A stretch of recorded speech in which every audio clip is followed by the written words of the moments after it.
Hello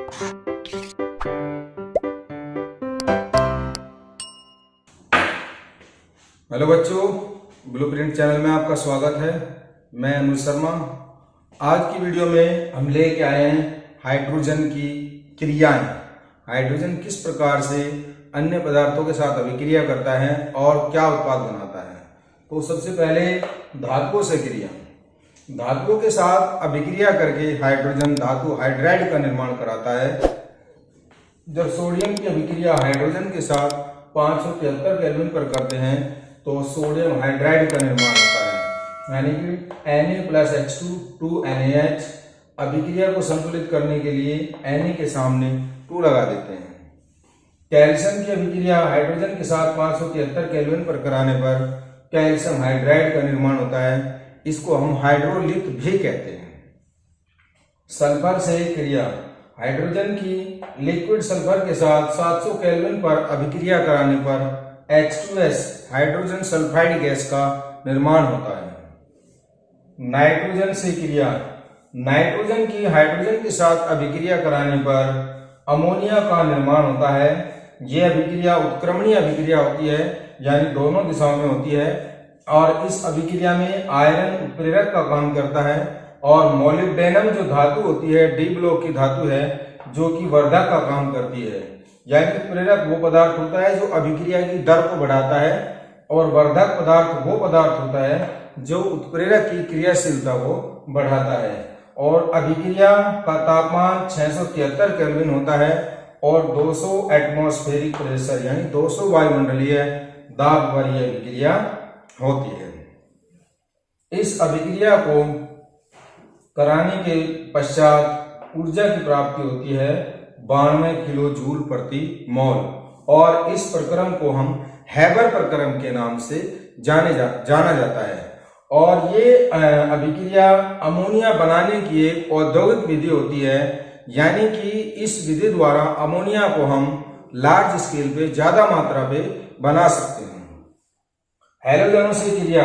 हैलोजनों की जो क्रियाशीलता का क्रम होता है वो F2 > Cl2 > Br2 > I2, यानी F2 जो होता है वो सबसे ज्यादा क्रियाशील होता है और आयोडीन जो होता है वो सबसे कम क्रियाशील होता है। H2 + F2 2HF। हाइड्रोजन की फ्लोरीन के साथ अभिक्रिया कराते हैं तो हाइड्रोजन फ्लोराइड का निर्माण होता है, और ये अभिक्रिया अंधेरे में हो जाती है। अंधेरे का मतलब होता है कि अभिक्रिया को बाहर से ऊर्जा की आवश्यकता नहीं होती है, यानी कि फ्लोरीन इतना ज्यादा क्रियाशील होता है कि इसको बिना कोई ऊर्जा दिए ही हाइड्रोजन के साथ अभिक्रिया कराते हैं तो बहुत तेजी से हाइड्रोजन फ्लोराइड का निर्माण होता है। हाइड्रोजन की क्लोरीन के साथ H2 + Cl2 = 2HCl। हाइड्रोजन की क्लोरीन के साथ अभिक्रिया कराने पर HCl का निर्माण होता है, और ये अभिक्रिया सूर्य के प्रकाश की उपस्थिति में होती है और 673 केल्विन पर होती है। H2 की Br2 के साथ अभिक्रिया कराते हैं तो यहाँ पर 2HBr का निर्माण होता है, और H2 की I2 के साथ अभिक्रिया कराने पर 2HI का निर्माण होता है। और इन दोनों अभिक्रियाओं में प्लेटिनम उत्प्रेरक की आवश्यकता होती है और अभिक्रिया 673 केल्विन पर होती है।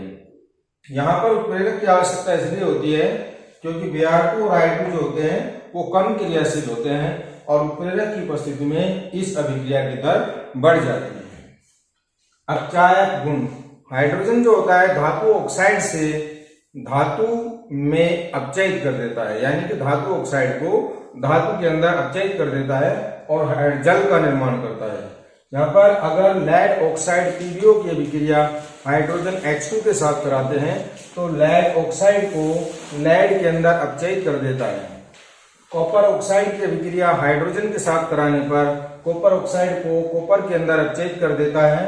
कोबाल्ट ऑक्साइड की अभिक्रिया हाइड्रोजन के साथ कराने पर ये कोबाल्ट में अपचयित कर देता है।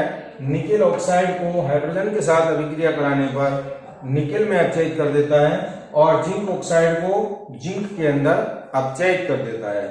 आयरन ऑक्साइड की अभिक्रिया जब हाइड्रोजन के साथ कराते हैं तो ये इसको आयरन के अंदर अपचयित कर देता है और जल का निर्माण करता है, यानी कि अभिक्रिया हो जाती है Fe3O4 + 4H2 और 3Fe + 4H2O।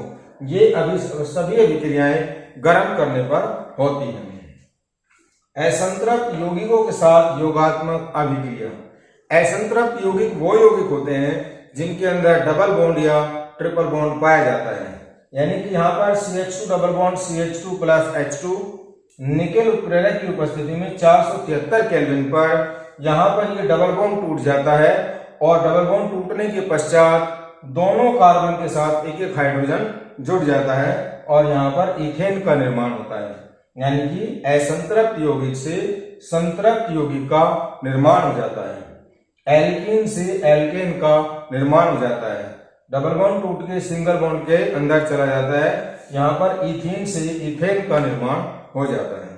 इसी प्रकार जब इथाइन की अभिक्रिया, ट्रिपल बॉन्ड की अभिक्रिया, एल्काइन की अभिक्रिया हाइड्रोजन के साथ निकेल उत्प्रेरक की उपस्थिति में 473 केल्विन पर कराते हैं तो पहले एक बॉन्ड टूटने के पश्चात दोनों कार्बन के साथ एक एक हाइड्रोजन का योग हो जाता है तो CH2 डबल बॉन्ड CH2 यानी इथेन का निर्माण होता है। उसके पश्चात दोबारा हाइड्रोजन के साथ अभिक्रिया करने पर यहाँ से डबल बॉन्ड टूट के दोनों कार्बन के साथ एक एक हाइड्रोजन जुड़ जाता है तो इथेन का निर्माण होता है।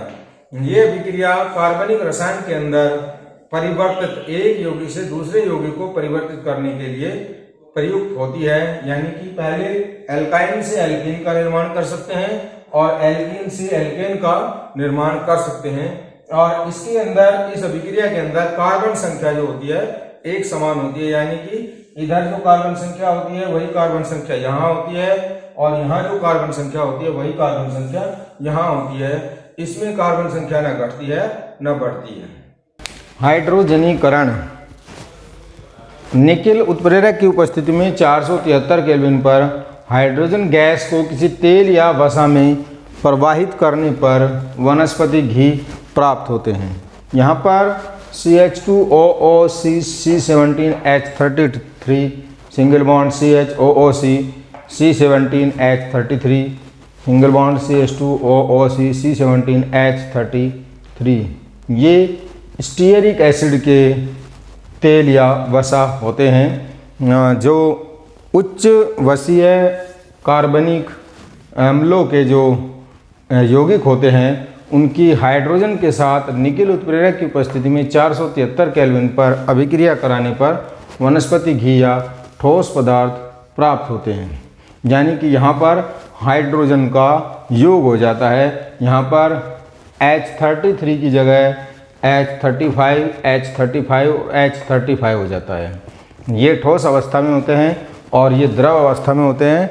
इस अभिक्रिया को हम तेलों का कठोरीकरण कहते हैं।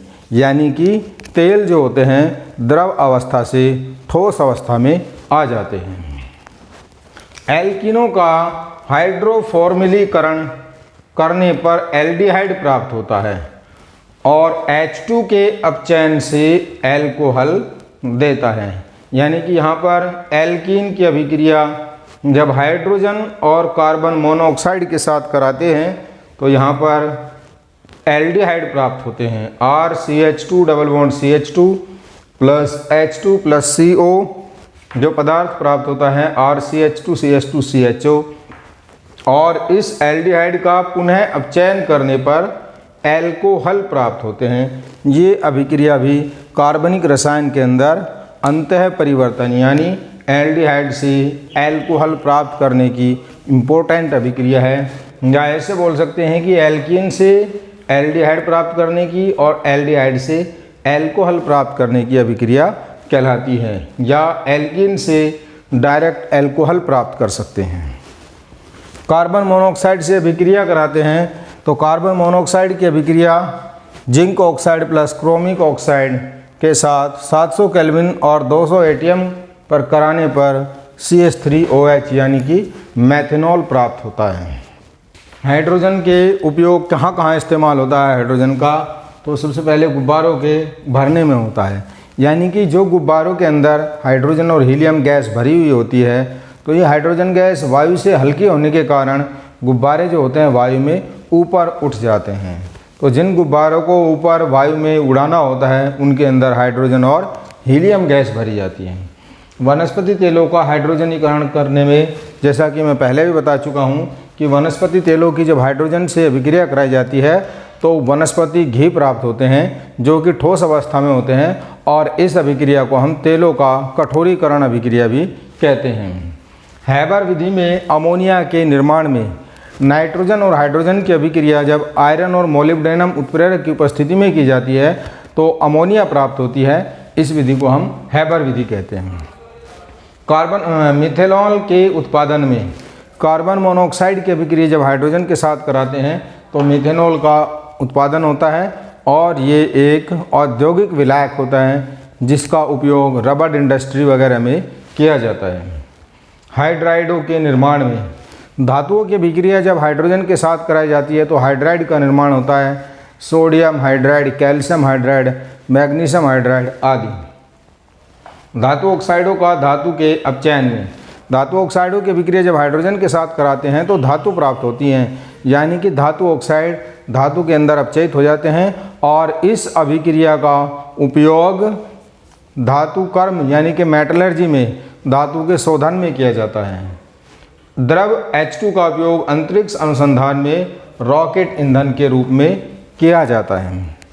ईंधन सेलों के अंदर भी हाइड्रोजन का इस्तेमाल किया जाता है, और हाइड्रोजन वेल्डिंग में हाइड्रोजन का उपयोग होता है। हाइड्रोजन के विशिष्ट रूप हाइड्रोजन कई प्रकार की होती है। नवजात हाइड्रोजन यानी नेसेंट हाइड्रोजन। नवजात हाइड्रोजन वो होती है जो कि बिल्कुल एकदम ताज़ी बनी हाइड्रोजन होती है, परमाणविक अवस्था में पाई जाती है। इसको बनाने के लिए जिंक की अभिक्रिया H2SO4 के साथ कराते हैं तो ZnSO4+2H यानी कि नवजात हाइड्रोजन का निर्माण होता है। और ये नवजात हाइड्रोजन बहुत ज़्यादा क्रियाशील होने के कारण यहाँ पर KMnO4 के बैंगनी रंग को उड़ा देती है। KMnO4 के बैंगनी रंग को साधारण हाइड्रोजन के द्वारा नहीं उड़ाया जा सकता है, लेकिन नवजात हाइड्रोजन के द्वारा इसके बैंगनी रंग को उड़ाया जा सकता है। 2KMnO4+3H2SO4+10H नवजात हाइड्रोजन ये मिलके बनाते हैं K2SO4+2MnSO4+8H2O। धातु क्लोराइड की अभिक्रिया कराते हैं नवजात हाइड्रोजन के साथ तो ये उसको FeCl3 प्लस नवजात हाइड्रोजन इसको परिवर्तित कर देता है, अपचयित कर देता है FeCl2 प्लस HCl के अंदर। इसी प्रकार K2Cr2O7 के साथ अम्लीय माध्यम में नवजात हाइड्रोजन की अभिक्रिया कराने पर K2Cr2O7 भी रंगहीन हो जाता है, यानी कि यह विभिन्न पदार्थों के रंग उड़ाने में किया जाता है। जो नवजात हाइड्रोजन होती है ये विरंजक का काम करती है, ब्लीचिंग का काम करती है। K2Cr2O7+4H2SO4+6H ये बनाएंगे K2SO4+Cr2SO4+7H2। परमाणविक हाइड्रोजन आणविक हाइड्रोजन को अधिक तापमान पर तोड़ दिया जाता है तो वो परमाणविक हाइड्रोजन के अंदर परिवर्तित हो जाती है, और ये परमाणविक हाइड्रोजन ऑक्सीजन के साथ अभिक्रिया करके हाइड्रोजन पेरोक्साइड बनाती है 2H+O2 = H2O2, और कार्बन मोनोऑक्साइड के साथ मिलके फॉर्मल्डिहाइड का निर्माण मिथेनॉल का निर्माण करती है 2H+CO और इस परमाणविक हाइड्रोजन की आयु बहुत कम होती है, 0.03 सेकंड से लेके 10 सेकंड तक होती है। ऑर्थो व पैरा हाइड्रोजन। ऑर्थो हाइड्रोजन वो हाइड्रोजन होती है जिसके अंदर प्रोटॉन का चक्रण दोनों प्रोटॉन का चक्रण एक ही दिशा में होता है, और पैरा हाइड्रोजन वो हाइड्रोजन होती है जहाँ पर दोनों प्रोटॉनों का चक्रण विपरीत दिशा में होता है। यहाँ पर डायग्राम से दिखाया हुआ है दोनों ही हाइड्रोजन के अंदर इलेक्ट्रॉनों का चक्रण तो हमेशा विपरीत दिशा में होता है, चाहे वो ऑर्थो हो चाहे पैरा हो, दोनों के अंदर ही इलेक्ट्रॉनों का जो चक्रण होता है वो विपरीत दिशा में होता है। परंतु ऑर्थो हाइड्रोजन के अंदर जो प्रोटॉन का चक्रण होता है वो एक ही दिशा में होता है। यहाँ पर इस प्रोटॉन का चक्रण इधर दिखाया हुआ है और इस प्रोटॉन का चक्रण भी सेम दिशा में होता है, दोनों का एक ही दिशा में होता है। जबकि पैरा हाइड्रोजन के अंदर इलेक्ट्रॉन तो यहाँ भी दोनों विपरीत दिशा में है, लेकिन एक प्रोटॉन का चक्रण इस दिशा में है तो दूसरे प्रोटॉन का चक्रण इस विपरीत दिशा में है। तो ऑर्थो और पैरा हाइड्रोजन दोनों जो होती हैं वो प्रोटॉन के चक्रण के समान दिशा और विपरीत दिशा के कारण होती हैं। ऑर्थो व पैरा हाइड्रोजन की विशेषताएं। साधारण हाइड्रोजन में ऑर्थो व पैरा हाइड्रोजन दोनों मिश्रित होती हैं। कमरे के तापमान पर ऑर्थो व पैरा हाइड्रोजन हमेशा साम्य अवस्था में होती हैं, जिसके अंदर 75% ऑर्थो हाइड्रोजन होती है और 25% पैरा हाइड्रोजन होती है। तापमान कम करने पर विसरण में पैरा हाइड्रोजन की प्रतिशत मात्रा बढ़ जाती है और 20 केल्विन के ऊपर संपूर्ण ऑर्थो हाइड्रोजन जो है वो पैरा हाइड्रोजन के अंदर परिवर्तित हो जाती है। ऑर्थो हाइड्रोजन पैरा हाइड्रोजन की अपेक्षा ज़्यादा स्थायी होती है।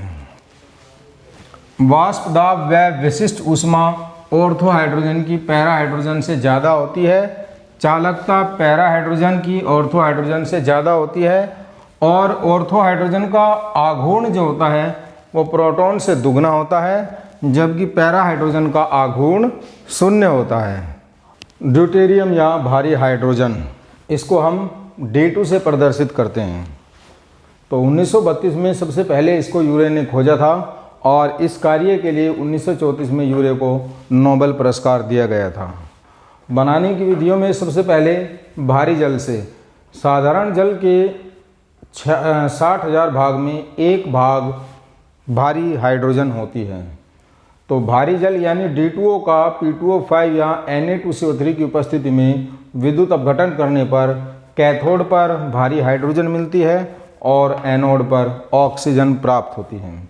यानी कि जब D2O भारी जल के विलयन में विद्युत धारा प्रवाहित की जाती है, इसका विद्युत अपघटन किया जाता है, तो भारी जल जो होता है D+ और OD- 2 टाइप के आयनों में टूट जाता है, जिसका कैथोड पे अपचयन होता है, जिसके फलस्वरूप भारी हाइड्रोजन प्राप्त होती है, D2 ड्यूटेरियम प्राप्त होती है और एनोड पर ऑक्सीजन प्राप्त होती है।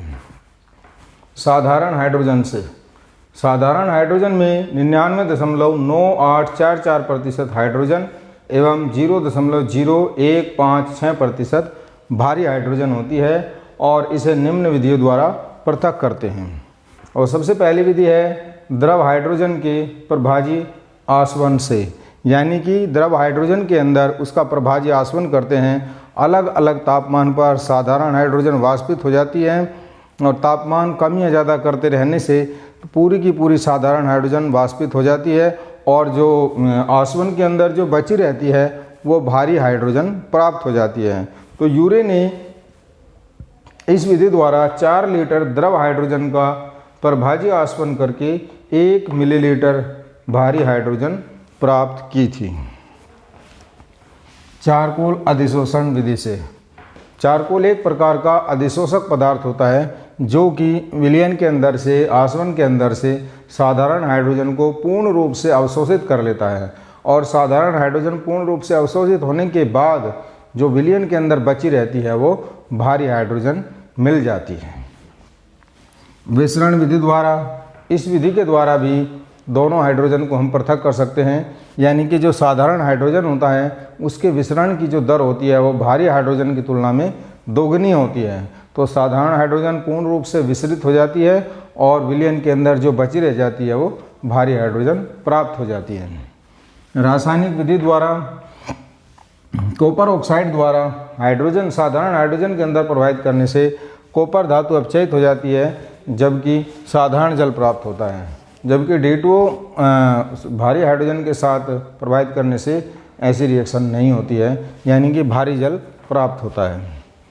ड्यूटेरियम के गुणधर्म, यह एक रंगहीन, गंधहीन और जल में अविलेय गैस है। ऊष्मा एवं विद्युत की कुचालक होती है। यह एक द्विपरमाणु गैस होती है। इसके गलनांक, क्वथनांक एवं घनत्व आदि साधारण हाइड्रोजन की तुलना में ज़्यादा होते हैं और साधारण ताप पर इसमें ऑर्थो एवं पैरा का अनुपात 3:1 होता है। यानी कि जिस प्रकार से साधारण हाइड्रोजन के अंदर ऑर्थो एवं पैरा हाइड्रोजन प्राप्त होती हैं, उसी प्रकार से भारी हाइड्रोजन के अंदर भी ऑर्थो एवं पैरा हाइड्रोजन उपस्थित होती हैं, जिसका अनुपात 3:1 होता है। ड्यूटेरियम के रासायनिक गुणधर्म, जिस प्रकार से हाइड्रोजन के रासायनिक गुणधर्म होते हैं, ठीक उसी प्रकार से ड्यूटेरियम के भी रासायनिक गुणधर्म लगभग एक जैसे होते हैं। तो सबसे पहले ज्वलनशील, हाइड्रोजन गैस जो होती है ऑक्सीजन के साथ करके जल का निर्माण करती है, तो उसी तरीके से ड्यूटेरियम भी ऑक्सीजन के साथ 833 केल्विन पर रिएक्शन करके D2O यानी भारी जल का निर्माण करती है। ड्यूटेरियम की अभिक्रिया जल के साथ काला प्लेटिनम उत्प्रेरक की उपस्थिति में कराने पर भारी जल का निर्माण होता है एवं हाइड्रोजन ड्यूट्रोक्साइड का निर्माण होता है। यहाँ पर अभिक्रिया 4H2O + 3D2 बाद में बनेगा 2D2O + 2HOD + 3H2। हैलोजनों के साथ अभिक्रिया कराने पर सेम वही रिएक्शन होती है जैसा कि हाइड्रोजन में होता है। D2 + F2 अंधेरे में डार्क में अभिक्रिया हो जाती है तो वहाँ पर HF का निर्माण होता है, यहाँ पर DF यानी कि ड्यूट्रोफ्लोराइड का निर्माण होता है। D2 + Cl2 सूर्य के प्रकाश की उपस्थिति में अभिक्रिया कराने पर 2DHCl यानी कि ड्यूट्रोक्लोराइड का निर्माण होता है। D2 + Br2 की अभिक्रिया अधिक तापमान पर 673 केल्विन पर कराने पर 2DBr यानी ड्यूट्रोब्रोमाइड का निर्माण होता है। और हैलोजनों की क्रियाशीलता आप लोग जानते हैं F2 > Cl2 > Br2 > I2 होती है। नाइट्रोजन से क्रिया कराने पर जिस प्रकार से नाइट्रोजन की हाइड्रोजन के साथ अभिक्रिया कराने पर अमोनिया का निर्माण होता है, यहाँ पर नाइट्रोजन की अभिक्रिया 3D2 के साथ कराने पर 2ND3 यानी ड्यूट्रो अमोनिया का निर्माण होता है। और यहाँ पर हाइड्रोजन आता है NH3। जिन अभिक्रियाओं में जहाँ पर हाइड्रोजन के साथ H आता है वहाँ पर हमें ड्यूटेरियम की अभिक्रिया में हाइड्रोजन को हटा के ड्यूटेरियम रख देना है तो यहाँ पर ND3 बन जाएगा यानी कि ड्यूट्रो अमोनिया का निर्माण होगा। धातुओं से अभिक्रिया करने पर धातु हाइड्राइड बनते हैं, यहाँ पर धातु ड्यूट्राइड बनते हैं। तो 2Na + D2 673 केल्विन पर अभिक्रिया कराने पर 2NAD यानी कि सोडियम ड्यूट्राइड का निर्माण होता है। NAD की अभिक्रिया H2 के साथ कराने पर NaOH + HD यानी हाइड्रोजन ड्यूट्राइड का निर्माण होता है। असंतृप्त यौगिकों से हाइड्रोजन की अभिक्रिया कराने पर हाइड्रोजन जो होता है डबल बॉन्ड पे एक हाइड्रोजन दोनों तरफ जुड़ जाता है। उसी तरीके से यहाँ पर CH2 double bond CH2 + D2 nickel उत्प्रेरक की अभिक्रिया 533 केल्विन पर कराने पर यहाँ से डबल बॉन्ड हटाकर दोनों तरफ एक D जुड़ जाएगा यानी कि ड्यूट्रो इथेन। H2 से अभिक्रिया कराने पर हाइड्रोजन ड्यूट्राइड का निर्माण होता है। H2 + D2 टेम्परेचर ले लेते हैं 873 से 973 केल्विन 2HD यानी हाइड्रोजन ड्यूट्राइड। अपचय गुण हाइड्रोजन की तरह ही होता है। कॉपर ऑक्साइड की अभिक्रिया D2 के साथ कराने पर यह कॉपर को अपचयित कर देता है और D2O यानी भारी जल का निर्माण करता है। विनिमय अभिक्रियाएं। विनिमय अभिक्रियाओं में किसी भी हाइड्रोजन यौगिक की अभिक्रिया ड्यूटेरियम के साथ कराने पर हाइड्रोजन का प्रतिस्थापन ड्यूटेरियम के द्वारा हो जाता है। यानी कि विनिमय अभिक्रिया वे अभिक्रिया होती हैं जहाँ पर साधारण हाइड्रोजन का विस्थापन भारी हाइड्रोजन के द्वारा हो जाता है। जैसे बेंजीन की अभिक्रिया हम कराते हैं C6H6 + 3D2 निकेल उत्प्रेरक की उपस्थिति में, यहाँ पर 673 केल्विन तापमान पर, तो C6D6 यानी कि ड्यूट्रोबेंजीन प्राप्त होता है +3H2।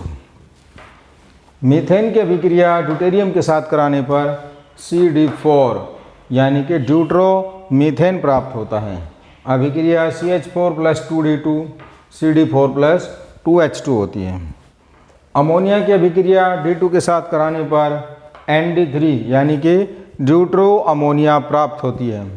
2NH3 + 3D2 2ND3 + 3H2।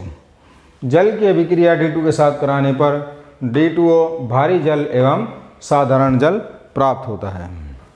Deuterium के उपयोग। पहला उपयोग है विभिन्न प्रकार के ड्यूटेरियम यौगिकों के निर्माण में, जैसे D2O भारी जल, ND3 ड्यूट्रो अमोनिया, CD4 ड्यूट्रोमीथेन, C6D6 ड्यूट्रोबेंजीन।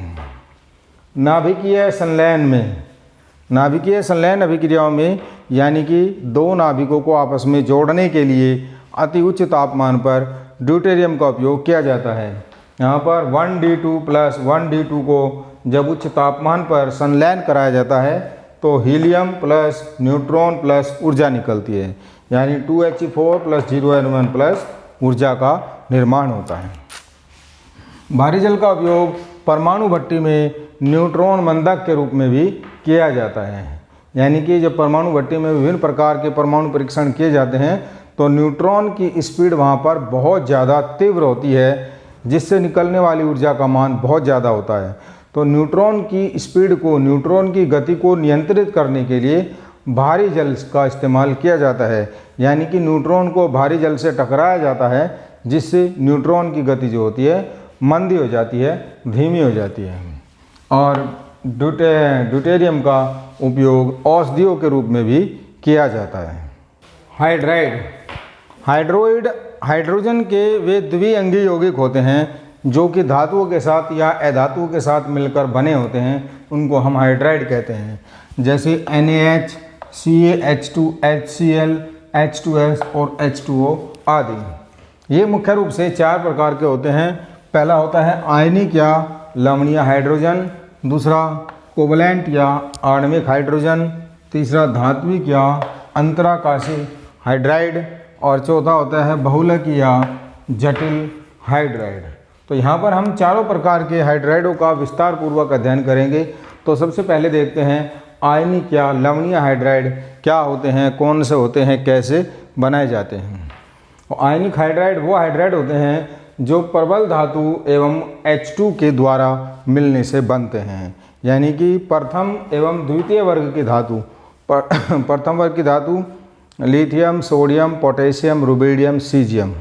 द्वितीय वर्ग की धातु beryllium, magnesium, calcium, strontium, barium. ये सभी धातु जो होती हैं बहुत ज़्यादा धन विद्युतीय धातु होती हैं, यानी कि इनकी विद्युत ऋणात्मकता बहुत कम होती है। ये हाइड्रोजन के साथ अभिक्रिया करके आयनिक या लवणीय हाइड्राइडों का निर्माण करते हैं। तो सबसे पहले बनाने की विधि देखते हैं। बनाने की विधि में फर्स्ट नंबर पर इन तत्वों को हाइड्रोजन के साथ गर्म करने पर हाइड्राइड प्राप्त होते हैं। लिथियम की अभिक्रिया हाइड्रोजन के साथ 895 केल्विन पर कराने पर लिथियम हाइड्राइड LiH का निर्माण होता है। 2Li + H2 = 2LiH। कैल्शियम की अभिक्रिया हाइड्रोजन के साथ 973 केल्विन पर कराने पर कैल्शियम हाइड्राइड का निर्माण होता है। Ca + H2 यानी CaH2। और इस हाइड्राइड को हम हाइड्रोलिथ भी कहते हैं। इसको हाइड्रोलिथ के नाम से जाना जाता है। सोडियम की अभिक्रिया हाइड्रोजन के साथ 595 केल्विन पर कराने पर सोडियम हाइड्राइड का निर्माण होता है। 2Na + H2 = 2NaH। स्ट्रोंशियम की अभिक्रिया हाइड्रोजन के साथ 973 केल्विन पर कराने पर SrH2 यानी स्ट्रोंशियम हाइड्राइड का निर्माण होता है। धातु एजाइडों द्वारा धातु एजाइड की अभिक्रिया हाइड्रोजन के साथ गर्म करने पर हाइड्राइड प्राप्त होते हैं। NaN3 सोडियम एजाइड की अभिक्रिया 5H2 हाइड्रोजन के साथ कराने पर NaH सोडियम हाइड्राइड एवं अमोनिया प्राप्त होती है। हाइड्राइडों के गुणधर्म। ये सभी हाइड्राइड सफ़ेद क्रिस्टलीय अवाष्पशील एवं कुचालक ठोस पदार्थ हैं। इनका गलनांक बहुत अधिक होता है और गलित अवस्था में ये विद्युत के सुचालक होते हैं। इनके अंदर आयनिक जालक भी पाए जाते हैं और इस प्रकार के हाइड्राइडों का घनत्व धातु के घनत्व से ज़्यादा होता है। ये हाइड्राइड अमोनिया में अविलय होते हैं और इनका स्थायित्व बहुत ज़्यादा होता है और वर्ग में ऊपर से नीचे जाने पर इनका स्थायित्व घटता जाता है। प्रथम वर्ग के अंदर देखते हैं फर्स्ट ए ग्रुप यानी क्षारीय धातु LiH > NaH > KH > RBH > CSH। Second ए ग्रुप के अंदर CaH2 > SrH2 > BaH2। इनका गलित अवस्था में विद्युत अपघटन करने पर कैथोड पर धातु एवं एनोड पर हाइड्रोजन मुक्त होती है। यानी कि सोडियम हाइड्राइड के गलित विलयन में जब विद्युत धारा प्रवाहित की जाती है तो इसका विद्युत अपघटन होता है, जिससे 2 आयन प्राप्त होते हैं, Na+ आयन और हाइड्राइड आयन H- आयन। तो एनोड पर जैसा कि मैंने पहले बताया इलेक्ट्रॉनों का लॉस होता है, तो यहाँ पर 2 हाइड्राइड आयन 2 इलेक्ट्रॉनों को निकाल के H2 गैस के रूप में एनोड पर निकल जाते हैं।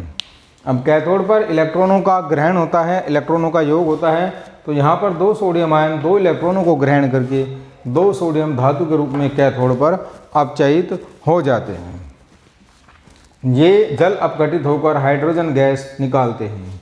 LiH की अभिक्रिया जल के साथ कराने पर LiOH लिथियम हाइड्रोक्साइड निकलता है एवं H2 गैस निकलती है। LiH plus H2O equal to LiOH plus H2।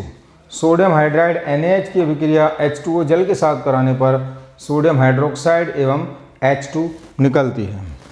Calcium hydride की अभिक्रिया H2O के साथ कराने पर कैल्शियम हाइड्रोक्साइड एवं हाइड्रोजन का निर्माण होता है। अधिक तापमान पर ये हाइड्राइड अपचय का काम करते हैं, यानी कि अपचयन करते हैं। कार्बन मोनोऑक्साइड की अभिक्रिया NaH के साथ कराते हैं तो HCOONA यानी सोडियम फॉर्मेट एवं कार्बन को अपचयित कर देता है। कार्बन डाइऑक्साइड की अभिक्रिया कराने पर NaOH सोडियम हाइड्राइड के साथ तो सोडियम फॉर्मेट का निर्माण करता है। सोडियम हाइड्राइड की अभिक्रिया जब सिलिकॉन टेट्राक्लोराइड के साथ कराई जाती है तो SiH4 एवं NaCl सिलेन का निर्माण होता है। SiH4 यानी सिलेन का निर्माण होता है। कैल्शियम हाइड्राइड हाइड्रोलिथ की अभिक्रिया लेड सल्फेट के साथ कराने पर यह लेड सल्फाइड काले अवक्षेप के रूप में इसको अपचयित कर देता है एवं कैल्शियम हाइड्रोक्साइड का निर्माण करता है। बोरॉन ट्राइफ्लोराइड की अभिक्रिया सोडियम हाइड्राइड के साथ 450 केल्विन पर कराने पर डाइबोरेन का निर्माण करता है एवं सोडियम फ्लोराइड का निर्माण करता है। इन हाइड्राइडों की क्रियाशीलता का क्रम निम्न प्रकार होता है, यानी कि वर्ग में जैसे जैसे धातु का आकार बढ़ता चला जाता है हाइड्राइडों की क्रियाशीलता भी बढ़ती चली जाती है। और lithium hydride less than sodium hydride, less than potassium hydride, less than rubidium hydride और लेस देन सीजियम हाइड्राइड, यानी कि सीजियम हाइड्राइड जो है वो सबसे ज़्यादा क्रियाशील होती है। Calcium hydride less than strontium hydride, less than barium hydride, यानी कि बेरियम हाइड्राइड द्वितीय वर्ग के हाइड्राइडों में सबसे ज़्यादा क्रियाशील होती है। तो बच्चों, अगर आपको ये वीडियो हमारी पसंद आई है, इस वीडियो को लाइक ज़रूर करें, हमारे चैनल को ज़्यादा से ज़्यादा शेयर और सब्सक्राइब करें, जिससे इस वीडियो को ज़्यादा से ज़्यादा बच्चों तक पहुंचा सकें, ज़्यादा से ज़्यादा बच्चे इसका लाभ उठा सकें। अगली वीडियो जल्दी लेके आएंगे। धन्यवाद।